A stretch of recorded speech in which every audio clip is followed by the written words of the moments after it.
Hey everyone, this is Jan and you're watching Sketch Doodle Draw. It's my new little ongoing series in which I draw a character that you may have suggested. So in this week's little episode, I am going to draw the Red Skull, inspired by CB Smallwood of Wildcat. If you don't know his comic, you should check it out in the link below. He's got an awesome YouTube channel. Whenever he uploads, you get to have a big insight on how he goes to work and putting his own comic book together, as well as the odd commentary on the latest that is happening in the world of comics in general.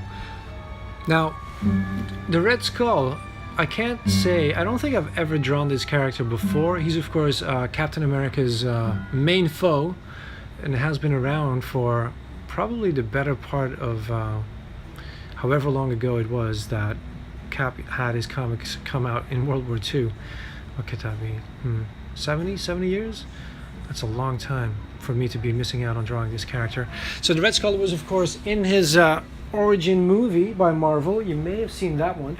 Now I love Captain America the First Avenger. I thought if there's ever a film that shouldn't work, and they've certainly tried before. I think in the 90s they had a version of Cap as well.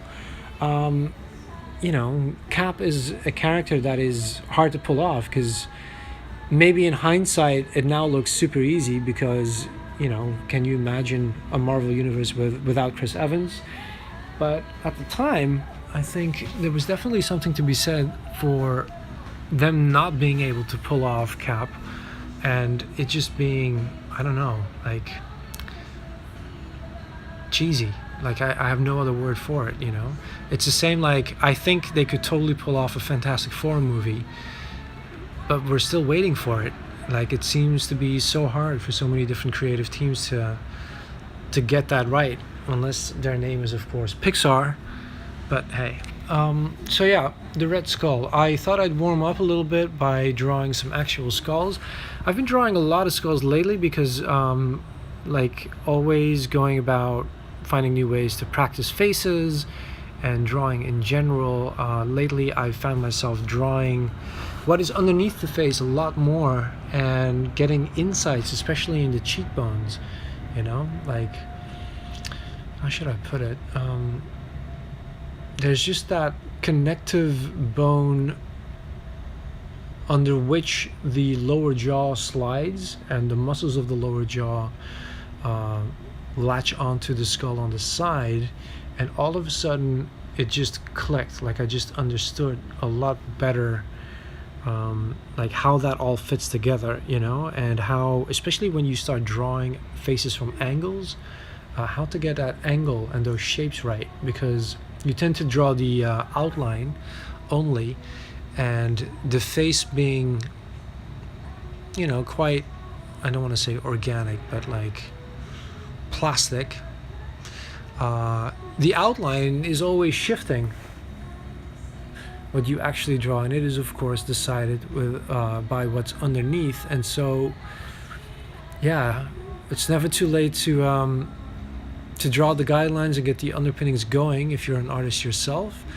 I was always one to draw from the outside in, so to speak, and just focus on the actual line art first. And I feel like I wasted a lot of time developing myself as an artist, because I found myself copying other artists and how they would go about drawing certain things, and that's awesome for a while, but at some point it becomes a bad habit, and it tends to hold you back because you catch yourself drawing things out of habit in a certain way, like your heroes, but never quite understanding why certain things don't quite either look realistic or work. Like it's hard to put your finger on it sometimes. But the unfortunate thing is, if you're the kind of artist like myself who does draw faces, everyone's an expert. Like everyone can always tell immediately when a face doesn't work, because we truly are all experts when it comes to faces, as it seems to be something that is just built into us.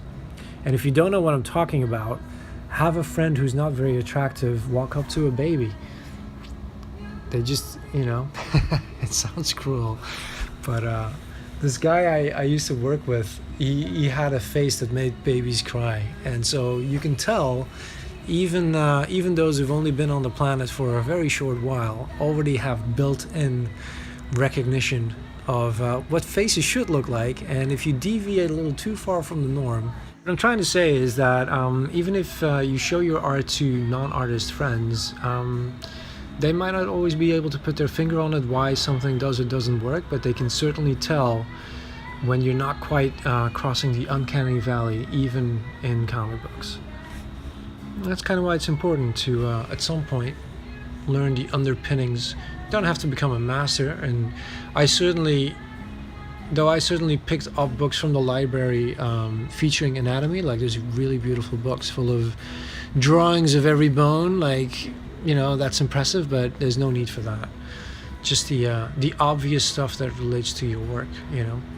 If you draw very stylized art, very cartoony art, having a cartoony skull underneath might still really help you get the proportions in order, and might still speed up drawing very different kinds of faces very fast, because you can just start with the underpinnings and then just, you know, fill in the detail on top afterwards. And just like I was saying earlier, like I was definitely more focused on the line art in the beginning when I was a lot younger, and so, you know, I would get carried away with drawing a really good looking eye, you know, never mind that the eye would then be out of proportion with, say, the rest of the face, and usually too large.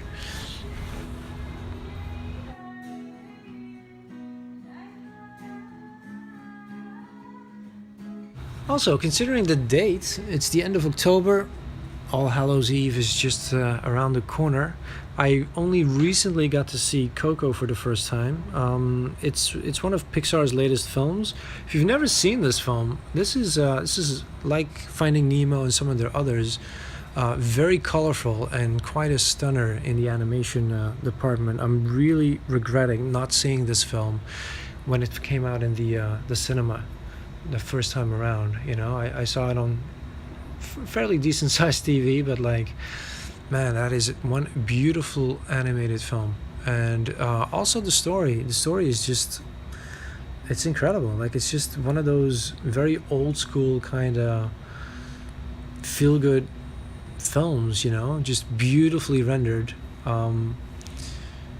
in a way that only an animation can get away with it, if you will. Like, even though, like, I suppose if you want to say, like, you know, the thing we tend to say about comics, that you can draw anything and it's relatively cheap compared to making it a blockbuster movie, so you can do whatever you want in comics. I'm not quite sure if that is true for animation, considering the amount of time and effort that goes into animating. The only animation I've done myself, of course, is for video games.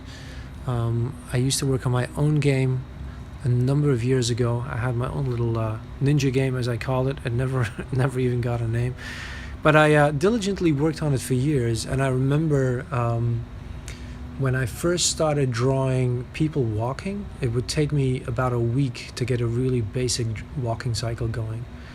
And in the end, towards the end of I won't say the project, but the project, as in, you know, by the end both my hard drives died and I lost everything.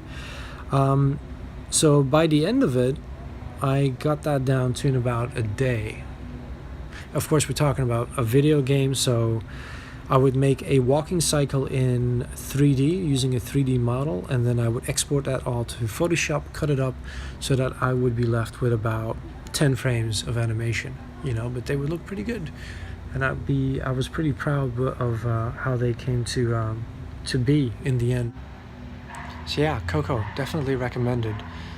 Now, I'm kind of running out of things to talk about. I just wanted to let you know that I've already got a suggestion for the next video. I think it's going to be Mr. Bean, and what is that noise? And I've got quite a bunch of footage for, I think, 2 new episodes of Sketchalona ready to be edited, and more to come. And it's going to be good because I'm about to travel, so if you haven't paid attention to what I'm up to, expect some pretty exotic sights coming up. Now, in the meantime, hope you'll enjoy the music in the background. It's provided by the talented Miss Maui Zafra. And I'll let you guys continue watching the Red Skull come together. I'll be seeing you next week. If you have any suggestions for characters that you might want me to draw, this sketch doodle draw series, I tend to keep it real time, no fast forwarding, except for the boring bits like background. I think I cut that all out of this one, actually, come to think of it. But so yeah, so I want to do it in real time, so you can really see like how I build up my characters and how I go to town with pencils and then inks.